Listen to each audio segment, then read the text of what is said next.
Hey there and welcome to my channel. I'm Sherri. I'm a registered dietitian and I used to be a big time emotional eater. Today I actually help others, number one, understand the purpose that food currently serves in their life, identify what needs to change, and then help coach them to the new life that they desire. Today we're talking about how to decide if you are indeed an emotional eater. Everyone's an emotional eater to some extent. This just means that your feelings and emotions are sometimes the trigger for you to eat instead of physical hunger. And when I say we all eat emotionally to some extent, I'm thinking that most of us do ignore our hunger and we eat birthday cake, for example, because we're celebrating, we're happy. We may eat some hot soup on a cold day to warm us up and give us comfort. Or we may use an ice cream cone for a pick-me-up when we've had a hard day.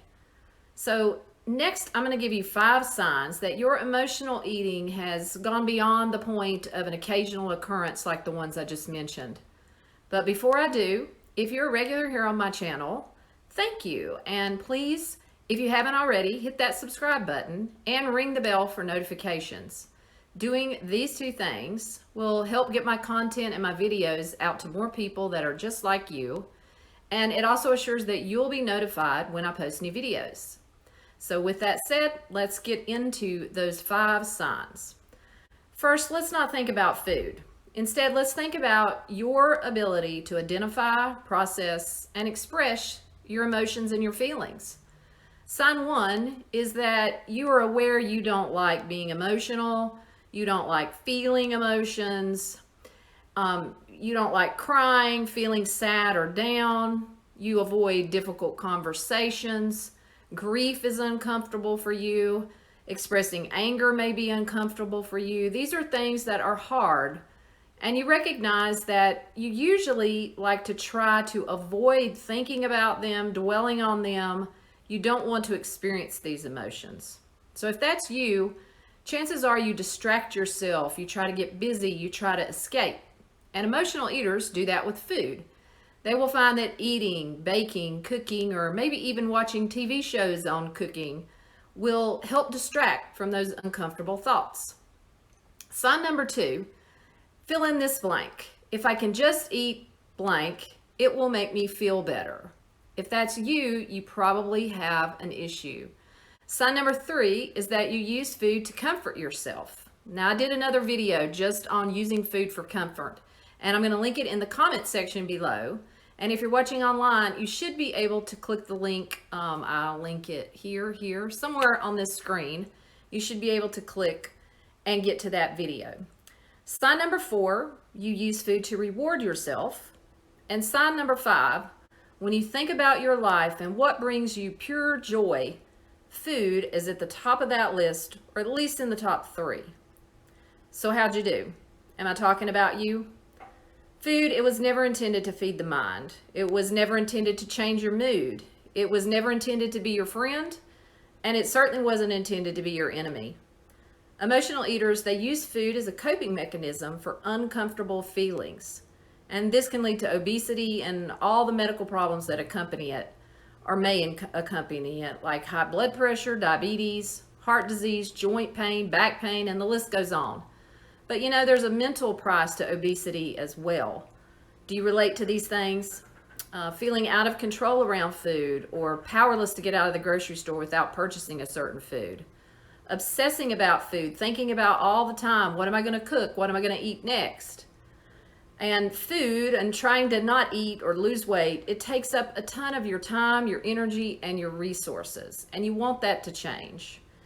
It leads to poor self-esteem, lack of self-confidence, which then can affect dating, it can affect sexual relationships, it can even affect your social life. So if I've just described you, welcome to my community. Step 1 is realizing I got a problem here. And now let's move on to step 2. What am I going to do about it? If you're ready to take this next step, here is my suggestion. Now, you're going to need to do this for at least a couple of weeks. And even if you think you already know the outcome, just trust me and do it anyway. For the next 2 weeks, every single time you go to put a food or a bite or even a sip into your mouth, I want you to pause and check in with your stomach. Are you physically hungry? Now, physical hunger, it's subjective, so this only works if you're willing to be honest with yourself. A 1 is ravenous. A 5 is neutral. I'm not hungry, but I'm not full. And a 10 is stuffed, like Thanksgiving Day stuff. Where are you in this moment? So if you're not at a 4 or below, then ask yourself, why was I going to eat or drink that? And what you're looking for are patterns. How many times do you eat or drink when you're not even hungry or thirsty? And how many times are you turning to food as the result of a feeling? It could be, I'm bored, or it could be you're trying to reward yourself or pick yourself up, make yourself feel better. It might be you're trying to relax because you feel stressed and tense. It could be that you're trying to avoid thinking about an emotion like anger. So to remind yourself to check in and ask yourself if you're physically hungry, you're going to have to put a sticky note around where you eat to remind yourself to check in. Asking yourself if you're physically hungry is not a habit that you have now, so you're going to need a reminder until it becomes automatic. After you do this for several weeks, I want you to come back and comment below. Let me know what you find out. And if you're ready to make the next step into an organized program that would address your emotional eating, then I want to personally invite you to work with me. Currently, I have 2 online programs, and I'm going to put the link to my website in the comments. I also have a short video that talks about one of my programs. It's called Feelings and Fries, and I'm going to link that video on the screen here. So remember, life, it's too short to be tortured by a potato chip. Changing your relationship with food, it is really hard work, but it's also incredibly rewarding. It's never too late to start.